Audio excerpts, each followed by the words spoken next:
आज हमारा टॉपिक है corporate social responsibility. Corporate social responsibility और सीएसआर एक मैनेजमेंट का कॉन्सेप्ट है जहां पे कंपनी अपना सोशल और एनवायरमेंटल कंसर्न को इंटीग्रेट करती है and they work together to build business operations in more friendly way with their stakeholders. 2010 में international organisation for standardisation ISO ने एक गाइडलाइन पब्लिश करी थी ISO 26000। इस गाइडलाइन में उन्होंने कुछ स्टैंडर्ड्स सेट किए थे एंड दिस सजेस्टेड कंपनीज कि अगर कंपनीज वो स्टैंडर्ड्स इम्प्लीमेंट करती हैं अपनी बिजनेस एक्टिविटी में तो it will going to help them. CSR एक सेल्फ रेगुलेशन सिस्टम है जहां पे business socially and environmentally accountable होता है for all the activities they are doing to their customers, employees, stakeholders and the community. Charity work करना, labour policies को improve करना, trade fair में पार्टिसिपेट करना, कार्बन फुटप्रिंट रिड्यूस करना, community के किसी फंक्शन में वॉलंटियर करना, इस तरीके की पॉलिसीज बिल्ड करना कॉर्पोरेट सेक्टर के लिए जो ज्यादा एनवायरनमेंट सेफ हो एंड एनवायरनमेंट फ्रेंडली हो to help people socially and environmentally by doing activities that will help the community। ये सारे हैं कुछ एग्जाम्पल्स जो हम सीएसआर में इंक्लूड करते हैं। Now let us move further and understand कि why it is important to have CSR in organization. By working for society, by working for community, it helps organization to improve their public image in the society। Brand awareness increase होता है। You are doing something for society, people start recognising you, people start recognising your brand, so it will help organization to build good business। CSR also helps over the competitor। अगर आप अच्छा काम कर रहे हो, your image is building, your brand awareness is increasing, उससे क्या है आपको कंपटीशन में भी फायदा है। Because at the end of the day every organisation, every business house is working to gain more and more customers। So when you are doing activities, when you are doing something for the society, people will start attracting towards your policies। Customer की engagement increase हो जाती है because आप जब काम कर रहे हो ब्रांड बिल्डिंग के लिए, अपनी पब्लिक इमेज को इम्प्रूव करने के लिए, जितना आप इन्वॉल्व हो रहे हो किसी भी तरह की एक्टिविटी में, उतना ही कस्टमर्स भी इन्वॉल्व हो रहे हैं। तो इससे क्या है, ये आपकी ऑर्गेनाइजेशन के लिए, आपके प्रॉफिट मेकिंग के लिए एडवांटेज है। CSR is not basically only working for society and environment, it is also working for your in-house employees, your in-house stakeholders। तो जब आप अपने stakeholders के लिए, अपने employees के लिए भी काम कर रहे हो, you are making policies, you are making rules ताकि आपके एम्प्लॉयज ज्यादा से ज्यादा एंगेज हो बिजनेस एक्टिविटीज में। तो उससे क्या है, आपके एम्प्लॉय एंगेजमेंट भी इंक्रीज होती है।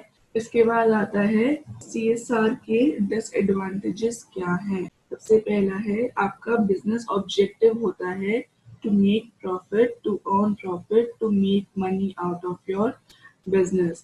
So when you start doing some social work, when you start doing some charity work, you are going to do that from your own profit। At that point of time जो आपके objectives हैं that will clash।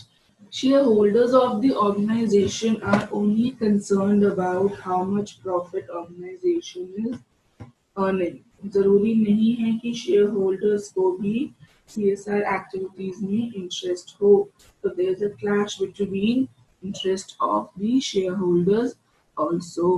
Profit maximisation में dilution होता है because अगर पहले आपको 10% profit, 20% profit हो रहा था after doing all the activities, after doing all the work, लेकिन when you start doing CSR activities तो आपकी जो प्रॉफिट मैक्सिमाइजेशन है, आपकी जो प्रॉफिट परसेंटेज है वो कम हो जाती है क्यों? क्योंकि आप अपना कुछ अमाउंट, कुछ percentage of your earnings you start giving to community. Sometimes CSR activities also tries to hamper organization's reputation in the corporate business. इसके बाद आता है हमारा कौन से मॉडल्स हैं कॉर्पोरेट सोशल रिस्पॉन्सिबिलिटी के। सबसे पहला हमारा मॉडल है ethical model. This model was given by M.K. Gandhi and the model deals with philanthropical driven activities of the company. Ethical model trusteeship के ऊपर बेस्ड है। इसका मतलब ये जो कंपनी है they become the trustee of the society and they will manage the wealth of the society by themselves on the behalf of society. इसके बाद आता है हमारा next model, that is stakeholder model.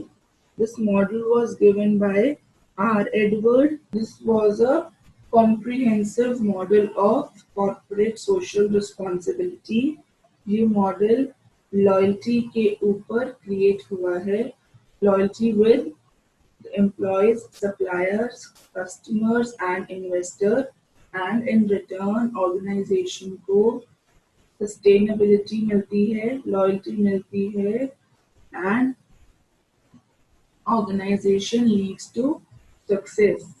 इस मॉडल के according जो organisation का main focus होता है वो होता है उनके स्टेक होल्डर्स के ऊपर। Because the more, according to R. Edward, the more you invest on your stakeholders, the more you are going to make money in the future. Next model is statist model.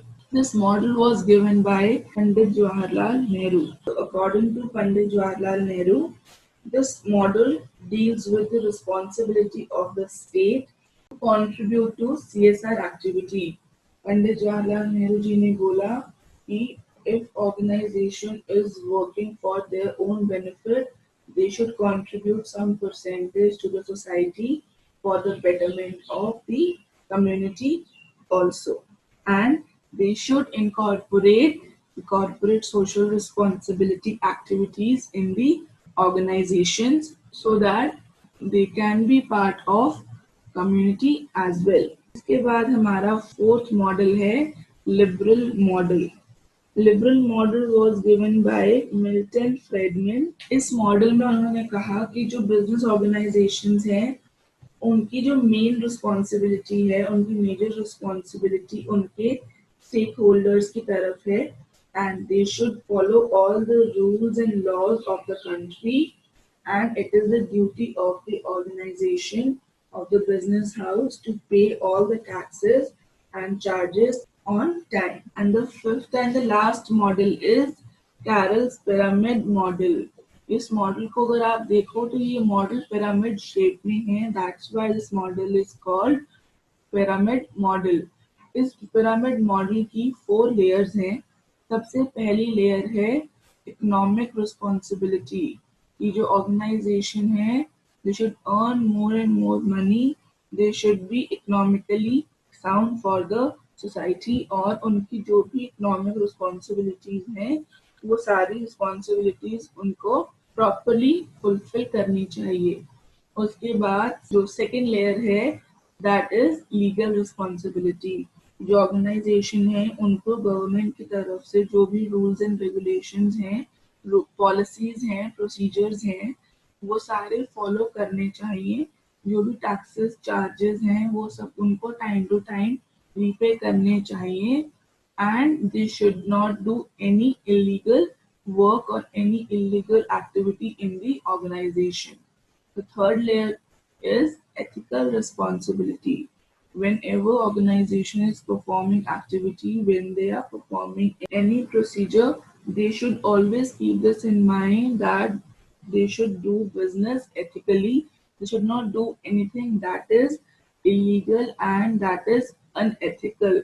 And the last one is philanthropic responsibilities. philanthropic activities कौन सी होती हैं? Charity देना, volunteer करना, donations देना to work for the society. ये 5 models हैं जो बहुत ज़्यादा इम्पोर्टेंट हैं कॉर्पोरेट सोशल रिस्पॉन्सिबिलिटी के लिए। एथिकल मॉडल में है कि हमें एथिकली काम करना चाहिए, जो हमारे फिलैंथ्रोपिक एक्टिविटीज हैं उसको प्रॉपर्ली पूरा करना चाहिए, हमें सोशली एक्टिव होना चाहिए, हमें कम्युनिटी की हेल्प करनी चाहिए, we should be grateful for public, we should be always available for public. Stake holder model में क्या है कि जो हमारे स्टेक होल्डर्स हैं हमें उनका ज़्यादा ध्यान रखने की ज़रूरत है। We should create a loyal bond with the stakeholders, employees of our organization. उसके बाद स्टैटिस्ट मॉडल में है कि जो कंपनीज हैं they should incorporate the CSR activities in the organization. Liberal model में क्या है कि कंपनी को सारे गवर्नमेंट के रूल्स एंड रेगुलेशंस फॉलो करने चाहिए और जो भी टैक्सेस और चार्जेस हैं वो टाइम टू टाइम पे करते रहने चाहिए। और जो फिफ्थ मॉडल है, फिफ्थ मॉडल में है कि कौन सी एक्टिविटीज सबसे ज्यादा इम्पोर्टेंट है। इसके बाद आता है social responsibility of business towards different sector of the society.